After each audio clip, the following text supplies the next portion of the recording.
Assalamualaikum warahmatullahi wabarakatuh. Selamat pagi anak-anak.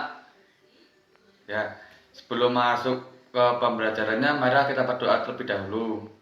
Berdoa dimulai. Berdoa selesai. Kemarin Bapak udah menjelaskan tentang pengertian gaya. Terus masih ingat nggak anak-anak tentang pengertian gaya itu apa?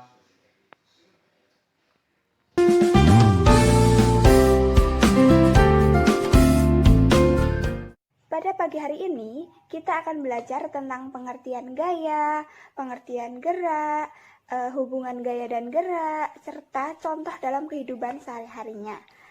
Ya, kita mulai ya. Yang pertama, pengertian gaya. Gaya diartikan sebagai dorongan atau tarikan pada suatu benda. Banyak sekali contoh kegiatan dalam kehidupan sehari-hari. Nah, benda itu dapat bergerak karena adanya tarikan. Misalnya, kuda yang menarik gerobak, terus orang yang menimba air sumur dengan katrol. Kemudian, benda dapat bergerak karena dorongan. Misalnya, saat kita membuka pintu lemari, terus kemudian roket yang meluncur di udara, kemudian menendang bola, dan mengayuh pedal sepeda.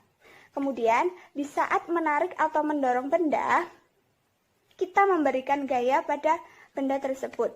Gaya itu dapat bekerja dengan tenaga. Misalnya, kita itu akan menggerakkan suatu benda yang besar, maka kita perlu dengan tenaga yang besar juga. Misalnya, kita akan mendorong sebuah lemari.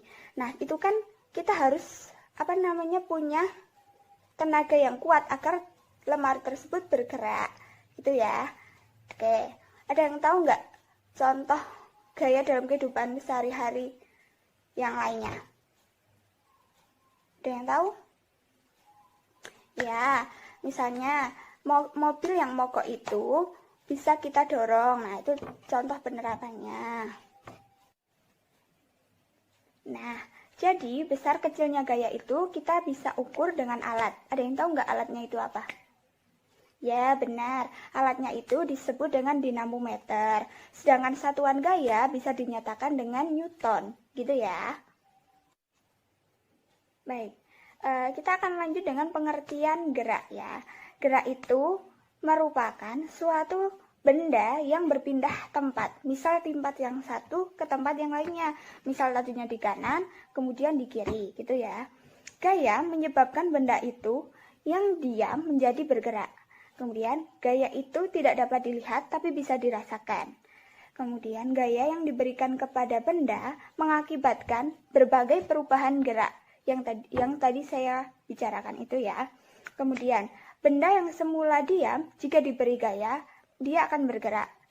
Nah, bola yang diam, setelah kita ditendang, pasti dia akan berubah posisinya. Kemudian kelereng yang tadinya diam, setelah disentil, dia akan menjadi bergerak. Oke. Tendangan dan sentilan itu merupakan gaya dalam bentuk dorongan. Benda yang dikenai gaya yang besar, maka bergerak akan semakin cepat.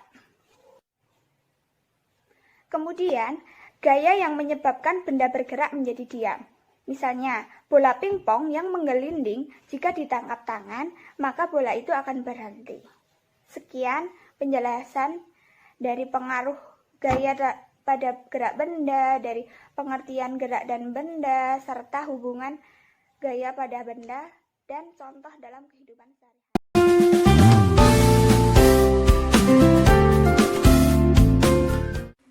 Anak-anak, jadi pembelajaran pagi hari ini adalah dari penjelasan tadi kita bisa menyimpulkan bahwa gaya diartikan sebagai dorongan atau tarikan.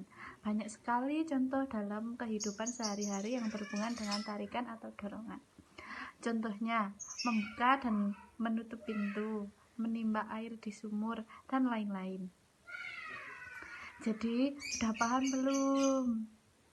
Ya, kalau sudah paham, mari kita tutup pembelajaran pagi hari ini. Wassalamualaikum warahmatullahi wabarakatuh.